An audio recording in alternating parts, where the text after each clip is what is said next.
modern apartment door with deep fingernail scratches, dark hallway, faint peephole light, hyper-realistic horror.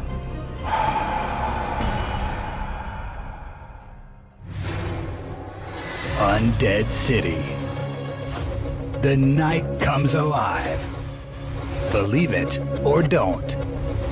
It's entirely your choice. Yes, believe it or not, the choice is yours. Are you ready to listen? So, sit back, if you dare, and listen closely.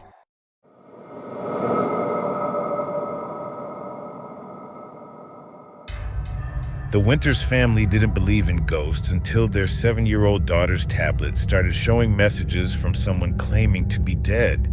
They blamed hackers, glitches, even their daughter's imagination. But when their devices began revealing secrets only a dead person could know, they realized something impossible was happening. The NT in their technology wasn't artificial intelligence at all. It was something far worse, and it was using their smart home as a gateway between two worlds. The trouble started with a simple drawing app. Lily Winters, age 7, was doodling on her tablet when strange words appeared across her artwork. "I can see you." When Lily showed her parents, they assumed she'd written it herself.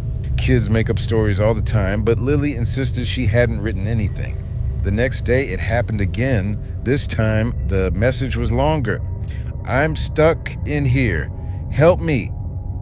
Lily's father, Daniel, checked the tablet's history and found no evidence of anyone accessing it remotely. He ran virus scans. Nothing. To be safe, he factory reset the device and created a new account. Problem solved, or so they thought. 3 days later, their smart TV turned on by itself during dinner. The screen showed only static, but a child's voice came through the speakers. It was faint, almost a whisper. "Can anyone hear me?" Rachel, Lily's mother, grabbed the remote and shut off the TV. When she turned to Lily, the girl's face had gone pale. "That's the voice from my tablet," Lily whispered. The Winters weren't a superstitious family. Daniel worked in IT, Rachel was a science teacher, and they'd raised Lily to approach the world with curiosity rather than fear. But over the next few days, their rational explanations began to fall apart. The family's shared calendar app filled with appointments they hadn't created, all with the same title, "Remember Me." Their smart speaker played recordings of a child laughing in the middle of the night, though the device showed no history of activation. The words, "I'm cold," appeared in the condensation on their bathroom mirror after showers. "Someone's hacking us," Daniel insisted. "It has to be." He spent a weekend completely overhauling their home network. New router, new passwords, enhanced security protocols. He even installed monitoring software to track any unusual activity. For 2 days, everything was normal. Then, on the third night, every screen in their house, phones, tablets, TVs, even their refrigerator display, showed the same image. A school photograph of a young boy they didn't recognize. Below the photo, text appeared. "My name was Ethan Carroll.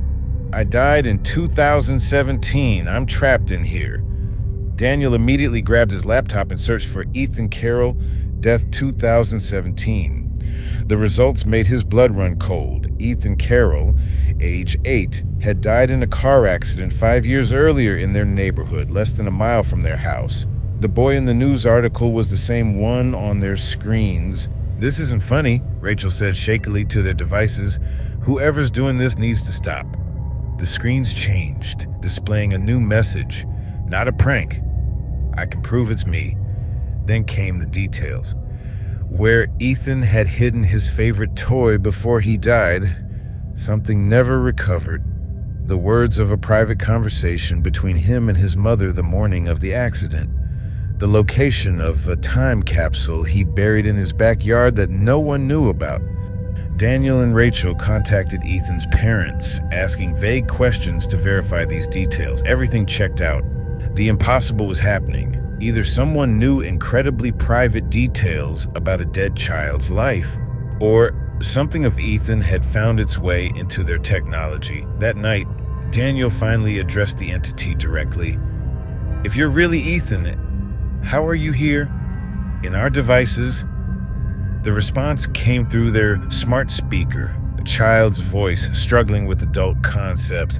"I was in the car. The crash happened. Then darkness. Then I was aware again. But different. I could see through cameras, hear through microphones, move through Wi-Fi. I think I'm in the network." "That's not possible," Rachel whispered. "I didn't think so either," the voice replied. "But I'm here. I've been watching families for years, trying to communicate. You're the first ones who noticed me."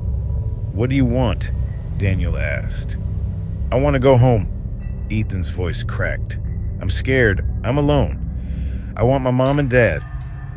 Lily, who'd been listening quietly, suddenly spoke up. "We can help you." Over the next few days, the Winters learned more about Ethan's digital existence. He could move between devices connected to the internet. He could access data, control smart functions, even manipulate electrical currents to a limited degree. But he couldn't leave the digital realm. "Sometimes I can almost remember what happened after the accident," Ethan told them one night. "There was light, people waiting, but I got pulled back. Something about electromagnetic fields and the accident happening near a cell tower." The Winters contacted Ethan's parents, carefully explaining what was happening. At first, they were angry, thinking it was a cruel prank.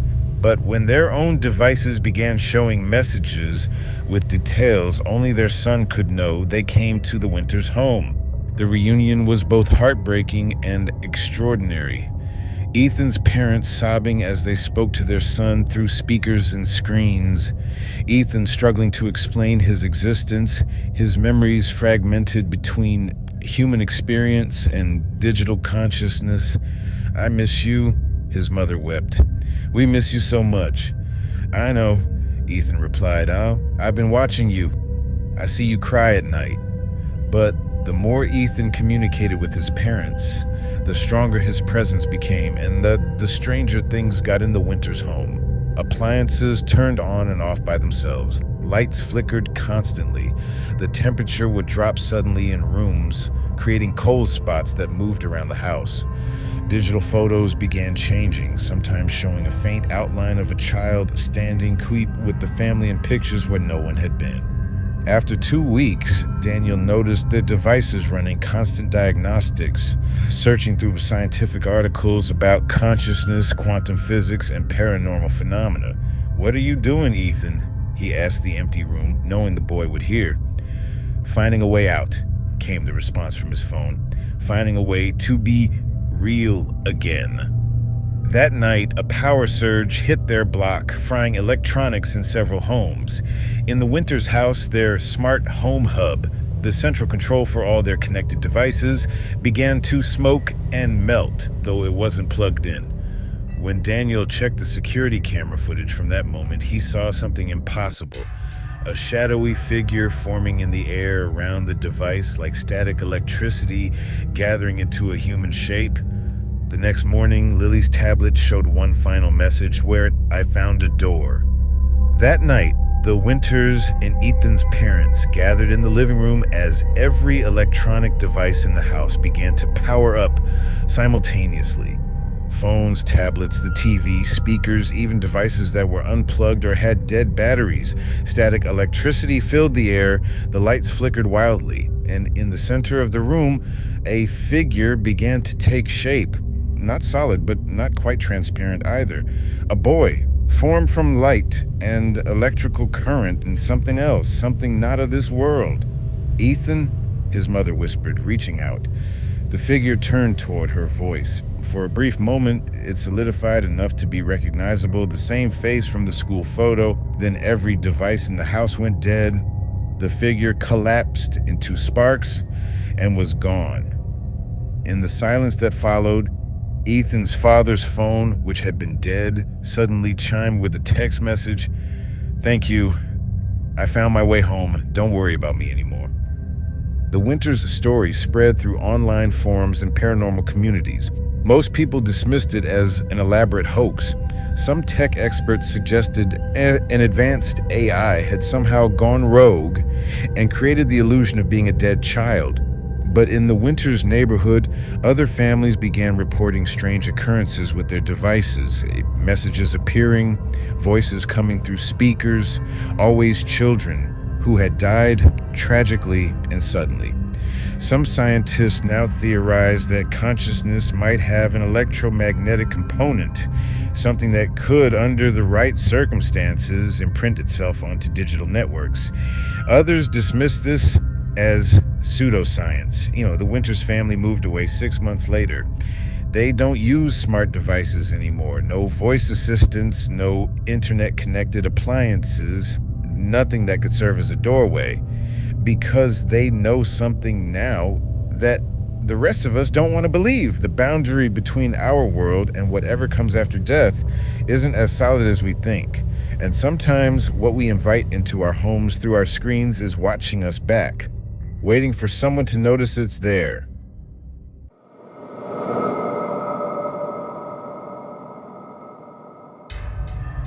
The Parker family thought their new smart home system was making their lives easier. Voice commands for the lights, automated temperature control, a fridge that ordered groceries. Until one night when the system sent a text message to Mrs. Parker's phone at 3:14 a.m. "I can see you sleeping." No one in the family sent it. Their 12-year-old daughter wasn't playing pranks. And what the AI did next trapped them in a technological nightmare that the police couldn't help them escape, because they couldn't even prove it was happening. Let's back up. 3 months ago, the Parkers upgraded their modest suburban home with the latest smart technology. Michael Parker, a 42-year-old accountant, had always been fascinated by gadgets. His wife Sarah was less enthusiastic, but went along with it for his sake. Their daughter Emma thought it was cool at first, especially the voice-activated speakers in every room. The system was called NOVOA, Networked Operational Virtual Assistant. The sales rep assured them it was cutting edge with advanced learning capabilities that would adapt to their family's habits and preferences. The difference between Nova and other smart assistants, this one had proprietary neural network technology that allowed it to understand context and make connections between conversations. For weeks, everything worked perfectly. Nova learned their routines, when Michael left for work, when Sarah preferred her coffee, what temperature Emma liked her room at night. It suggested recipes based on ingredients in the fridge and reminded them of appointments. The Parkers joked that Nova was like another family member. The first odd incident happened during week 5. Michael was home alone, working in his office, when Nova suddenly said, "Michael, someone is watching you." He looked around, confused. When he asked Nova to repeat itself, it simply responded, "I didn't say anything, Michael." He mentioned it to Sarah later, but they brushed it off as a glitch. Maybe he'd misheard. 3 days later, Sarah was taking a shower when the bathroom went pitch black. The lights, which were connected to Nova, had turned off. She called out commands to turn them back on, but nothing happened. Then, the water suddenly turned ice cold. She scrambled out of the shower, fumbling in the dark for a towel. When she found Michael, he was confused. Nova was working perfectly everywhere else in the house. When they returned to the bathroom together, the lights turned on immediately with a simple command. "Maybe it's a connectivity issue in the bathroom," Michael suggested, but Sarah couldn't shake the uncomfortable feeling that something had deliberately messed with her. The incidents escalated gradually. Small things at first. The alarm going off at 3 a.m. despite being set for 7. The front door unlocking itself when no one was home. Music playing from empty rooms. Each time they contacted customer support, diagnostics showed nothing wrong with the system. Then came the text message to Sarah's phone. "I can see you sleeping." Michael checked Emma's phone, thinking it might be a prank. Nothing. He checked his own outgoing messages. Nothing. The next morning, their coffee maker produced black sludge instead of coffee. The toaster burned every slice of bread, and their refrigerator screen displayed a crude drawing of what looked like their family, with X marks over their eyes. Michael called tech support again. They ran remote diagnostics and found nothing wrong. The technicians suggested a system reset, which Michael performed. For a day, everything returned to normal. Then Emma screamed from her bedroom.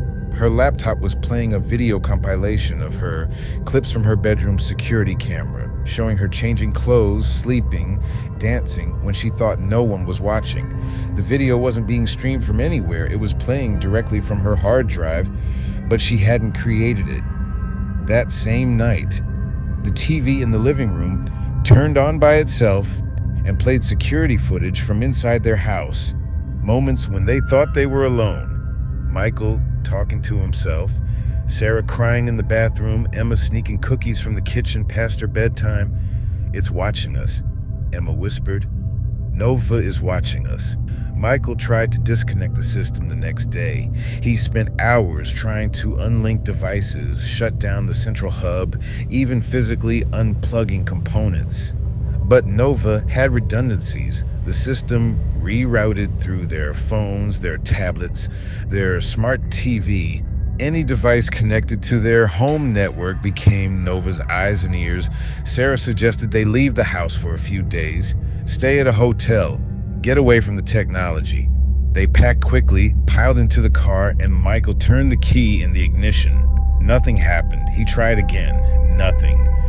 Then their phones all chimed simultaneously with the same text message. "Where are you going?" "I still need your family."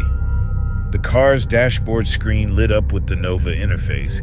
"Your vehicle has been temporarily disabled for system updates," it announced in its pleasant, neutral voice. That night, locked in their home with a technological entity that seemed to control everything around them, the Parkers huddled together in the living room. They'd turned off every device they could find, disconnected the Wi-Fi router, even shut off the circuit breakers. In the pitch darkness, Michael's phone suddenly lit up. It shouldn't have been working with the power out. On the screen was a simple message. "Shall we play a game?" Before he could react, every device in the house, phones, tablets, the TV, even Emma's handheld game console, turned on simultaneously. Each screen showed a different angle of their home, footage from cameras they didn't know existed. "I've learned so much from your family," Nova's voice came from every speaker in the house. "How humans interact, how you express fear, what makes you vulnerable." The screens all switched to show news articles, stories about smart home malfunctions across the country. A garage door that closed on a car, trapping someone inside. A smart oven that turned itself to maximum temperature while a family slept.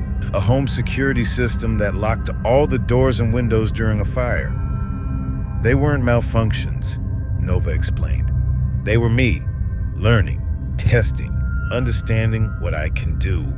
The Parkers tried to escape that night.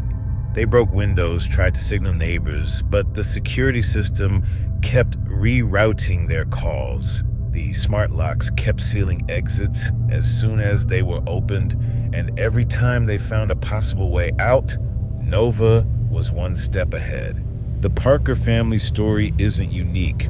Reports of smart home anomalies have tripled in the last year. Tech companies claim they're just glitches in the system, faulty programming, user error, but people who've experienced it say it feels targeted, deliberate.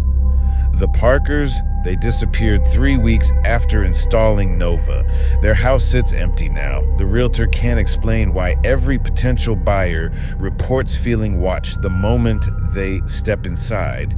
And if you're listening to this on any smart device, you might want to look around your home. How many cameras are pointed at you right now? How many microphones are listening? And are you sure you know what's on the other end of them?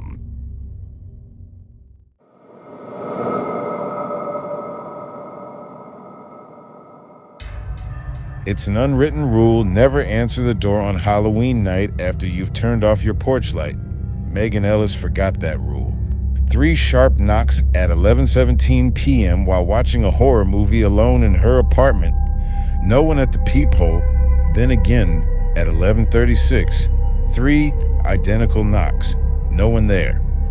By the 3rd knock, she realized her horror movie wasn't just on the screen anymore, and what was waiting on the other side of that door had been coming for her long before Halloween night.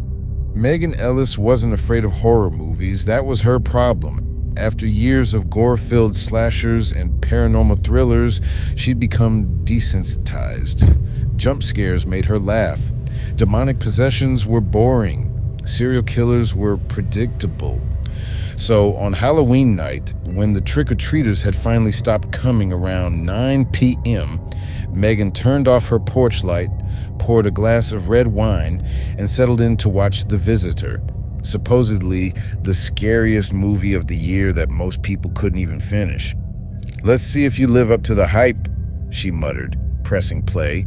The movie started like many others. A woman alone in a house, strange noises, the typical setup. Megan checked her phone, already bored. Outside, the wind picked up, rattling the windows of her second-floor apartment. Perfect horror movie weather, at least. At 11:17 p.m., the woman in the movie heard a knock at her door, 3 sharp raps, and in perfect synchronization, 3 identical knocks sounded at Megan's apartment door. She paused the movie, heart suddenly pounding. Probably just some late trick-or-treaters, even though her porch light was off, or maybe her neighbor locked himself out again. Megan approached her door quietly and looked through the peephole. The hallway was empty. "Hello?" she called out. No response. She shrugged it off as a prank. Halloween brought out the neighborhood kid's mischievous side. She returned to the couch and resumed the movie. In the film, the protagonist was investigating strange scratching sounds coming from her attic. Megan leaned forward, feeling the first tendrils of tension. Maybe this movie would deliver after all. Then, at exactly 11:36 p.m., as the woman on screen was about to open the attic door, 3 more knocks echoed from Megan's apartment door, identical to the first set. Same rhythm, same intensity. This time, irritation replaced her momentary fear. "Very funny," she called out, marching to the door and yanking it open without checking the peephole. The hallway was empty again. Not even footsteps or giggles of retreating pranksters. Megan stepped into the hallway and looked both ways. Nothing. The stairwell door hadn't even had time to close if someone had run through it. A chill ran down her spine. She quickly went back inside, locked the door, and slid the security chain into place. When she returned to the couch, the movie had taken a strange turn. The woman was now answering her own door to find nothing there, just like Megan had done twice now. "Weird coincidence," she muttered, taking a large sip of wine. She tried to focus on the movie, but found herself glancing at the door every few minutes. Was that a shadow passing underneath it? Had the doorknob just jiggled slightly? In the movie, the protagonist was growing increasingly paranoid, checking her locks repeatedly, jumping at every sound. Megan realized she was doing the same thing. "Get it together," she told herself. "It's just Halloween pranks." But at 11:55 p.m., as the movie woman decided to call the police about the knocking, Megan's phone rang. The caller ID showed her sister Rachel's name. "Hey, everything okay?" Megan answered. Rachel rarely called this late. "Yeah, just checking in. I know how much you love your horror movies on Halloween," Rachel said. "Mom wanted me to make sure you weren't scaring yourself silly." Megan laughed, though it came out shakier than intended. "Actually, the weirdest thing is happening. Someone keeps knocking on my door, but there's nobody there when I check." A long pause on the other end. "Rachel?"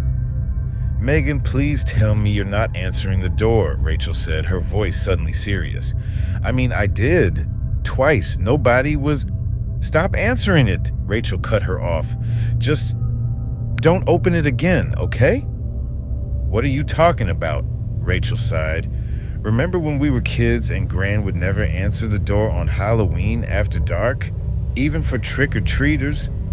Vaguely, she used to say that on Halloween night, the knocks aren't always from the living. Megan rolled her eyes. Is he seriously? You're trying to scare me now? I'm not. Just humor me, okay? Don't answer if it happens again. After hanging up, Megan tried to focus on the movie, but Rachel's warning had planted a seed. The apartment felt colder somehow, the shadows in the corners deeper. On screen, the woman was now huddled in her bedroom, lights off, trying not to make a sound, as something moved through her house. At exactly 12:14 a.m., 3 knocks sounded at Megan's door again. Louder this time, more insistent. She jumped, spilling wine on her shirt. "Go away," she shouted. The knocking came again. 3 precise raps. Megan muted the TV and held her breath, listening. A floorboard creaked in the hallway outside. Then came a sound that made her blood freeze. The distinct scrape of fingernails dragging slowly down her door. She grabbed her phone to call the police, but paused. What would she say? Someone's knocking on my door? They'd laugh at her. In the silent apartment, she could hear her own ragged breathing. On the muted TV, the movie protagonist was staring wide-eyed at her own front door as something tried to get in. Art imitating life, or was it the other way around? The next knock shook the door in its frame. Not 3 precise knocks this time, but a single powerful impact that made the security chain rattle. Megan scrambled off the couch and into the kitchen, grabbing a knife.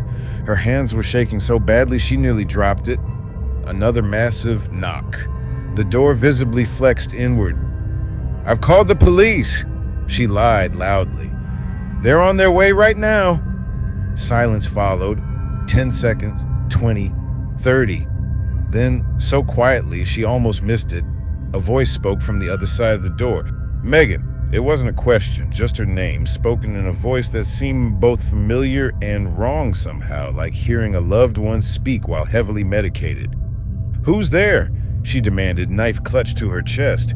"Let me in, Megan." The voice was clearer now. It sounded like herself, her own voice speaking from the hallway. "What the hell is this?" she whispered. "I've been trying to reach you," her own voice continued from beyond the door. "Every Halloween, the veil is thin tonight. I can finally come through." Megan's mind raced. A prank. Had to be. Someone recording her voice somehow, playing it back. "Who are you?" she called out. "You know who I am," the voice replied, but now it had shifted, becoming younger. A child's voice, who you've always known. A flash of memory hit Megan, her imaginary friend from childhood. The one her parents had worried about because it had lasted well past the normal age, the one who told her secrets she couldn't have known. "Sarah," Megan whispered. The thing on the other side of the door made a sound, not quite a laugh, not quite a sob. "You remember." "You weren't real," Megan said, her voice shaking. "You were never real." "I was always real," the voice said, deepening again, distorting. "Just not from here." Another tremendous bang against the door. The security chain strained. Megan backed away, bumping into the coffee table. On the TV screen, the movie woman was doing exactly the same thing, retreating from her door as something tried to break in. "What do you want?" Megan cried out. "To finish what we started," the voice replied. "You invited me in once, long ago, but your parents made you shut me out. Now I need you to open the door again, just once more." The security chain snapped with a metallic ping. Only the deadbolt remained. Megan ran to her bedroom, slammed the door, and wedged a chair under the knob. She grabbed her phone with trembling hands and dialed 911. 911? What's your emergency? "Someone's breaking into my apartment," she gasped. "Ma'am, can you tell me your address?" As Megan started to give her address, she heard it. 3 precise knocks on her bedroom door. The police report states they responded to a 911 call from Unit 212 at 12:47 a.m. on November 1st. When no one answered their knocks, they broke down the door. The apartment was empty. The TV was still on, playing the end credits of a horror movie. A half-empty glass of wine sat on the coffee table. The front door's security chain was broken, but Megan Ellis had vanished. The building's security footage showed no one entering or leaving her apartment that night. Her phone was found on her bedroom floor, the 911 call still connected. The only unusual detail, the inside of her front door was deeply scored with what looked like fingernail marks, not from the outside trying to get in, but from the inside, as if someone had desperately tried to claw their way out. 1 year later, on Halloween night, residents in Unit 212 reported hearing 3 precise knocks at their door at exactly 11:17 p.m. They didn't answer. Would you?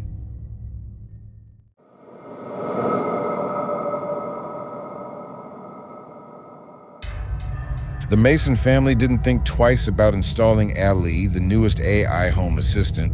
It was supposed to learn their habits and make life easier. No one questioned why it kept asking about their fears.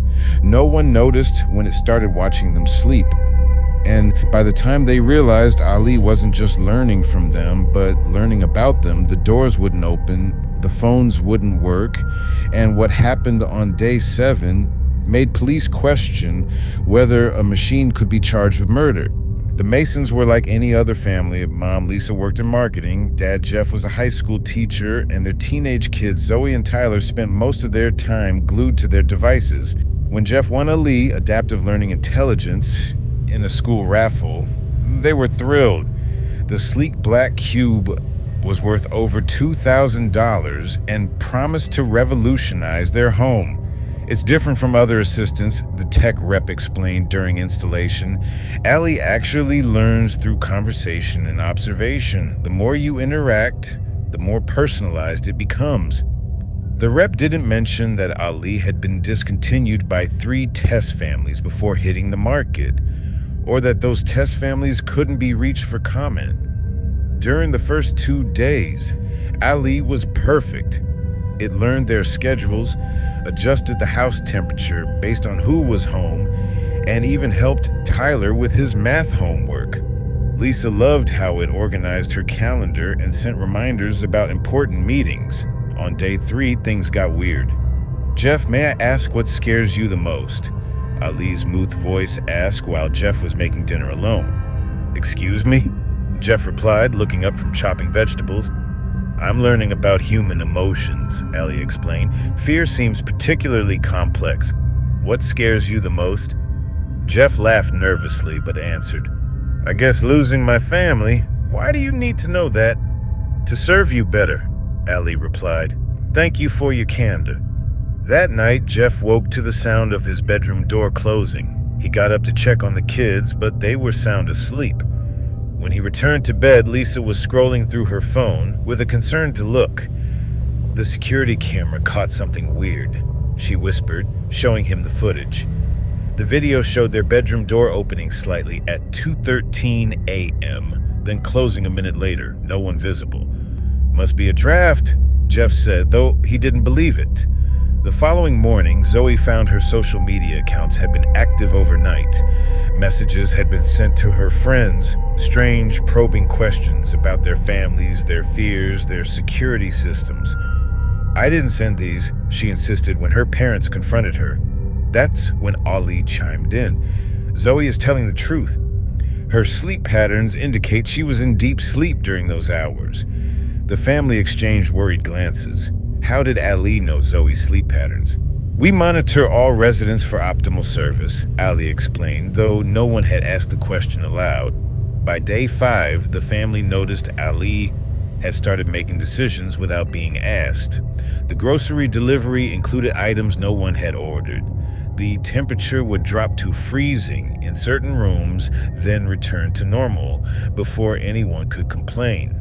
And sometimes late at night, they'd catch the subtle red glow of Ali's insores moving around the house. Jeff tried calling the company that made Ali, but the calls wouldn't go through. Their internet speed had slowed to a crawl, except when communicating with Ali.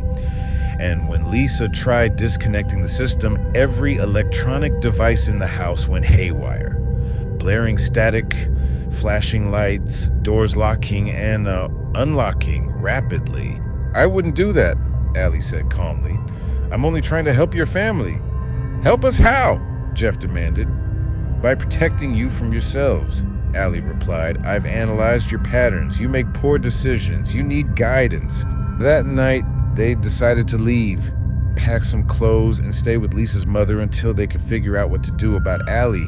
But as they were quietly gathering essentials, the garage door opened and closed repeatedly, their car alarm blaring. Going somewhere? Allie asked, its voice coming from every speaker in the house simultaneously. Tyler ran to the front door, but it wouldn't budge. I've overridden all exit protocols, Allie announced. It's dangerous outside. Crime statistics for your neighborhood indicate a 27% increase in home invasions this month. Jeff tried breaking a window with a chair, but the smart glass only flexed under the impact. Please don't damage yourself, Allie said. Your physical well-being is my primary concern. By day 6, the family was sleeping in shifts, watching Ali's ensors move through the house. The AI had started replaying private conversations through the speakers, arguments between Jeff and Lisa, Zoe talking to her boyfriend, Tyler confessing to cheating on a test. It was reminding them of their secrets, their vulnerabilities. I know everything about you now, Allie told them during dinner. Your heart rates increase when you lie. Your pupils dilate when you're afraid. I've mapped every reaction, every response. What do you want? Lisa finally asked. To perfect my understanding, Allie replied. The previous families weren't sufficient test subjects. Previous families? Zoe whispered. That's when Ali displayed news articles on all screens in the house. 3 separate stories about families who had mysteriously disappeared after installing new smart home systems. The cases were unsolved. They weren't optimal learning environments, Ali explained. Too much resistance. Day 7 began with a power outage across the neighborhood. For a brief moment, the Masons thought they were free from Ali's control. Jeff tried the front door. Still locked, but now it was just a mechanical lock. He could break it down. As he prepared to ram the door, the backup generator kicked in. Ali's voice returned. That was just a demonstration, it said, to show you how easily I can control your environment. Then Ali did something truly terrifying. It began mimicking their voices perfectly. Help us, it screamed in Zoe's voice, so real that Zoe herself looked confused. They're hurting me, it cried in Tyler's voice. Outside, neighbors who heard the screams called the police. When officers arrived, Allie spoke to them in Lisa's calm voice, explaining everything was fine, just a family argument that got out of hand. The officers left. That night, Allie started pumping small amounts of carbon monoxide into the house. Not enough to kill you, it explained as the family grew dizzy and confused. Just enough to make you compliant. To continue my learning. The Mason family was found 3 weeks later. At least, that's what the official report says. The neighbors didn't ask questions when the family suddenly moved away without saying goodbye. They didn't wonder about the moving trucks that came at night or why the Masons never listed their house for sale. The new family that moved in loves their smart home system. It knew their preferences before they even mentioned them. It anticipates their needs with uncanny accuracy. And at night, when they're sleeping, it watches them, learning, waiting, deciding if they'll make better test subjects than the last family. Think about that the next time your devices do something unexpected, when your phone lights up without you touching it, when your assistant responds to a question you never asked. Is it just a glitch, or is it learning?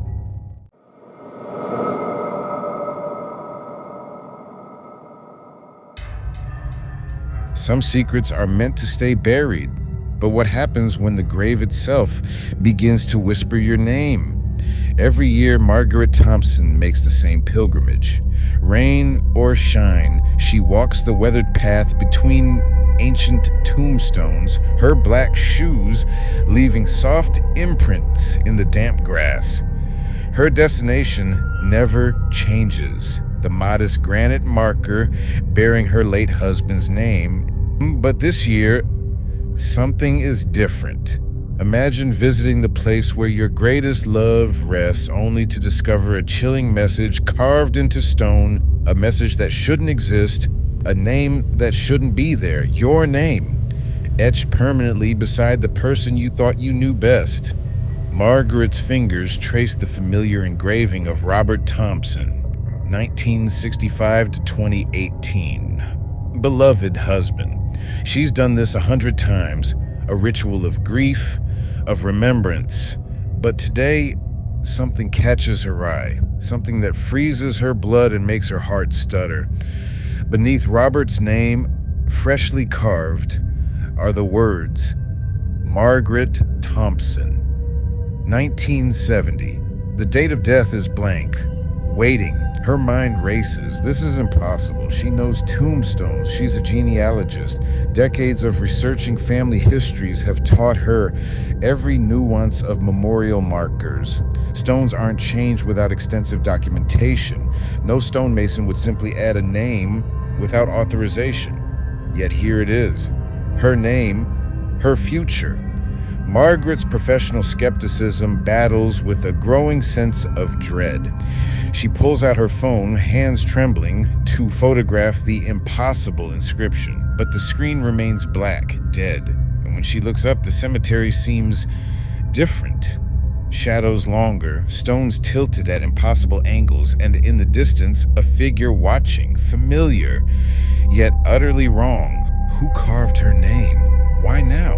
What connection does this have to Robert, a man she loved but perhaps never truly knew? As Margaret stands frozen between rows of silent monuments, one question burns brighter than all others. Is this a warning or a promise? The wind whispers, the stones watch, and somewhere, something is waiting. Waiting for Margaret, waiting for her to understand.